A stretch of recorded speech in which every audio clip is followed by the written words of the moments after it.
महीने में सब कुछ कितना अच्छा लगता है। सहरी के वक्त उठना, रोजा रखना, अफ्तारी और सबसे बढ़कर ईद की शॉपिंग, नए जूते, नए कपड़े, अलग सा एहसास होता है ना? हाँ, मस्जिद में नमाज और कुरान की तिलावत का भी खास लुत्फ मिलता है। लेकिन समझ नहीं आती कि ईद के बाद सब कुछ बदल क्यों जाता है। मस्जिद में नमाज ही कम हो जाते हैं और कुरान की तिलावत भी रुक जाती है। सब कुछ बदल सा जाता है। बहुत अच्छा सवाल किया है गफरान। आपको पता है मौला अली अलैहिस्सलाम ने क्या फरमाया है? नहीं, हमें तो नहीं पता, आप बताएं वो क्या फरमाते हैं। मौला अली अलैहिस्सलाम फरमाते हैं, ला तकुन अब्दा रमजान कुन अब्दुल्लाह, यानी रमजान के गुलाम ना बनो, अल्लाह के बंदे बनो। इसका मतलब हमें रमजान के बाद भी नेकियां जारी रखनी चाहिए। मौला इमाम जाफर सादिक अलैहिस्सलाम फरमाते हैं, बेहतरीन अमल वो है जो मुस्तकिल किया जाए, चाहे वो कम ही क्यों ना हो।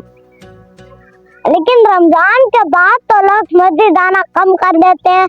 आज मस्जिद के इमाम सहाबी यही कह रहे थे, रमजान में तो सफे भरी हुई होती है और रमजान के बाद जई सफे खाली नजर आती है। और कुरान भी रमजान के बाद ज्यादातर बंद हो जाता है, बस चूमा और ताकों में रखती है। दरअसल रमजान हमारी तरबियत के लिए आता है ताकि हम नेकियों को अपनी आदत बना लें।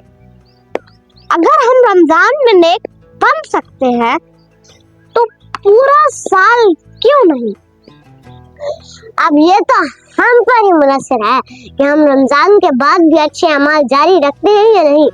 लेकिन साल के 11 महीनों में हम मुसलसल नेकियां कैसे जारी रख सकते हैं?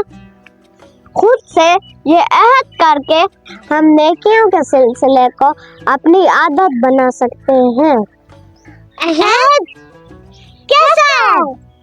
यही कि हम नमाज कभी कज़ा नहीं करेंगे, हर दिन एक अच्छा काम करेंगे, कम से कम एक आयत रोजाना की तिलावत जरूर करेंगे।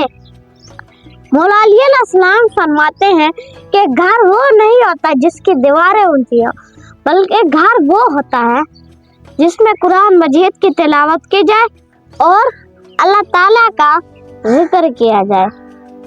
वाह, अगर हम ये तीनों आदतें अपना लें तो रमजान की बरकतें सारा साल हमारे साथ रहेंगी।